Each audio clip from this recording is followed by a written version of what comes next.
یاجوج ماجوج کون سی قوم ہے اور یہ کہاں موجود ہے؟ اللہ تعالیٰ اس قوم کو کب کھول دیں گے اور زمین پر کیا ہوگا؟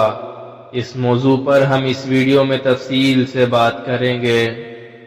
دوستو، یاجوج ماجوج کا ذکر اکثر سننے کو ملتا ہے، لیکن اکثر لوگ ان کی حقیقت سے بے خبر ہیں کہ آخر یاجوج ماجوج کیا ہے اور یہ کیسے حملہ آور ہوں گے۔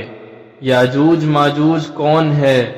یاجوج ماجوج ایک قوم ہے جس کا ذکر الہامی کتابوں میں بھی موجود ہے کہ اس مخلوق کو حضرت ذوالقرنین نے دیوار تعمیر کر کے انسانی دنیا کے دوسری جانب قید کر دیا تھا، لیکن قیامت سے پہلے یاجوج ماجوج اس دیوار سے نکلنے میں کامیاب ہو جائیں گے اور جہاں سے گزرے گے انسانی بستیوں کو تباہ و برباد کرتی چلی جائے گی۔ پھر وہ حملہ کرتے کرتے ایک جھیل پر پہنچے گے جس کا ذکر کتابوں میں موجود ہے کہ وہ اس جھیل کا سارا پانی پی جائے گی، اور اس کے پیچھے آنے والے یاجوج ماجوج گروہ کو ایسا محسوس ہوگا کہ یہاں کبھی کوئی جھیل تھی ہی نہیں۔ اس جھیل کا نام تبریہ ہے اور یہ بحر تبریہ کے پاس موجود ہے۔ جھیل تبریہ اسرائیل کے شہر تبریہ میں واقع ہے۔ یہ اسرائیل میں سب سے بڑے میٹھے پانی کی جھیل ہے، جو 21 کلومیٹر لمبی، 13 کلومیٹر چوڑی اور 43 میٹر گہری ہے۔ یہ وہ جھیل ہے جسے آج اسرائیل اپنے لیے معتبر سمجھ رہا ہے۔ وہی یاجوج ماجوج کی منزل ہوگی جس کا ذکر قرآن مجید نے 1400 سال پہلے فرما دیا تھا۔ یاجوج ماجوج دراصل کون ہے اور یہ کہاں رہتے ہیں؟ مولانا حافظ رحمان نے اپنی کتاب قصص القرآن میں اس کا ذکر کیا ہے، اور قرآن مجید کی سورہ کہف میں اس کا ذکر موجود ہے۔ ارشاد باری تعالیٰ ہے، یہاں تک کہ جب وہ پہاڑوں کے درمیان پہنچے تو انہیں ان پہاڑوں سے پہلے کچھ لوگ ملے جن کے بارے میں ایسا لگتا تھا کہ وہ کوئی بات نہیں سمجھتے۔ مفسرین اور محققین نے لکھا ہے کہ حضرت ذوالقرنین سفر کرتے وہاں جا پہنچے جو آرمینیا اور آذربائیجان کے نزدیک واقع ہے۔ وہاں دو پہاڑوں کے درمیان سے ایک قوم نکلی تھی جو کھیت تباہ کر دیتی، ترکوں کو بے دردی سے قتل کر ڈالتی اور انہیں غلام بنا کر لے جاتی تھی۔ وہاں کے لوگوں نے حضرت ذوالقرنین سے درخواست کی کہ ہم آپ کو کچھ رقم جمع کر دیں تاکہ آپ ہمارے اور ان کے درمیان کوئی رکاوٹ بنا دے۔ یہ یاجوج ماجوج تھے۔ قرآن مجید میں ارشاد باری تعالیٰ ہے، انہوں نے کہا، اے ذوالقرنین، یاجوج اور ماجوج اس زمین میں فساد پھیلانے والے لوگ ہیں، تو کیا ہم آپ کو کچھ مال کی پیشکش کر سکتے ہیں جس کے بدلے آپ ہمارے اور ان کے درمیان کوئی دیوار بنا دے؟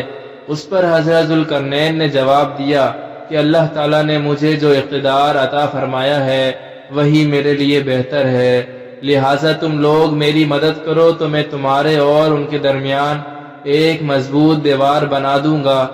پھر حضرت ذوالقرنین نے لوہے کے بڑے بڑے ٹکڑے دونوں پہاڑوں کے درمیان کھڑے کیے اور لوگوں سے کہا کہ ان کو جلاؤ۔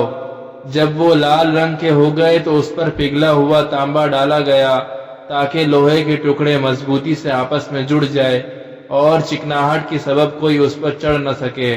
چنانچہ یہ دیوار ایسی بن گئی کہ یاجوج ماجوج نہ اس پر چڑھنے کی طاقت رکھتے تھے اور نہ اس میں کوئی سوراخ بنا سکتے تھے۔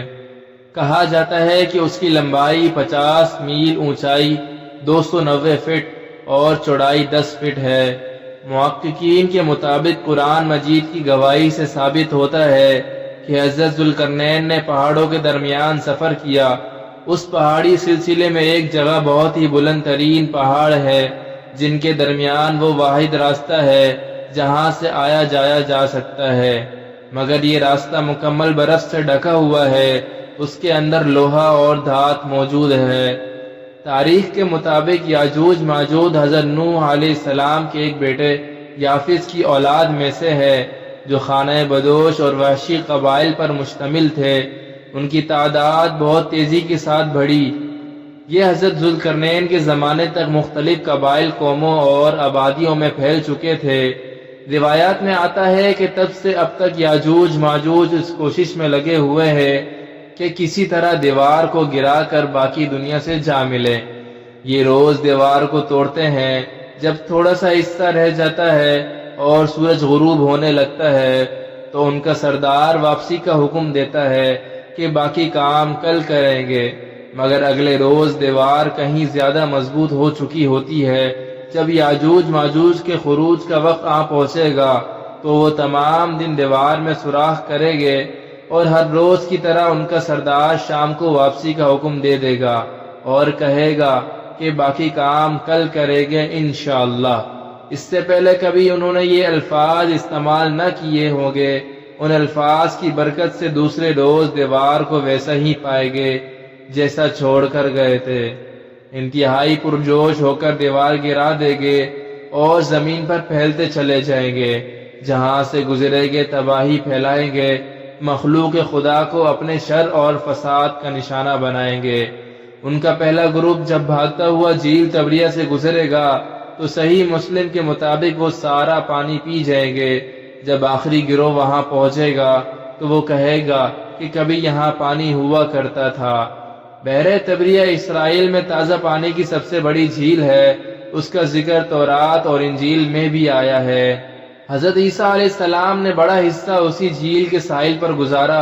یہاں سے قتل و غارت کرتے ہوئے یاجوج ماجوج بیت المقدس پہنچے گے اور اعلان کرے گے کہ زمین پر ہمارا قبضہ ہو چکا ہے، اب ہم آسمانوں پر بھی قبضہ کریں گے اور آسمان کی طرف تیر پھینکیں گے جو خون آلود واپس آئیں گے، کوئی ان کا مقابلہ نہ کر پائے گا۔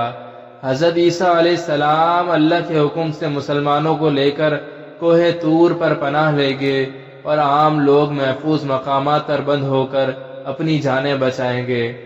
دجال کو قتل کون کرے گا؟ مولانا حافظ رحمان نے اپنی کتاب قصص القرآن میں لکھا ہے کہ حضرت عیسیٰ علیہ السلام اور تمام مسلمان مل کر اللہ سے دعا کریں گے کہ ان سے جان چھڑا دے، پھر اللہ تعالیٰ ان کی گردنوں میں ایک ایسا کیڑا پیدا کرے گا جو ان کی موت کا باعث بنے گا۔ پوری زمین ان کی لاشوں سے بھر جائے گی، پھر اللہ کے حکم سے بارش برسے گی جو زمین کو ان تمام لاشوں سے پاک کر دے گی۔ یاجوج ماجوج کے نکلنے کا وقت ظہور مہدی علیہ السلام پھر خروج دجال کے بعد ہوگا۔ اس وقت حضرت عیسیٰ علیہ السلام نازل ہو کر دجال کو قتل کر چکے ہوں گے۔ ان کے نکلنے کی ایک علامت بحر تبریہ کے پانی کا تیزی سے کم ہونا بیان کیا جاتا ہے، جس کا حدیث مبارکہ میں بھی ذکر بھی ملتا ہے، اور یہی وہ وقت ہوگا جب قیامت قریب ہوگی۔ اللہ پاک سے دعا ہے کہ ہماری دعا اپنے رحم سے، اپنے کرم سے قبول و مقبول فرمائے، آمین۔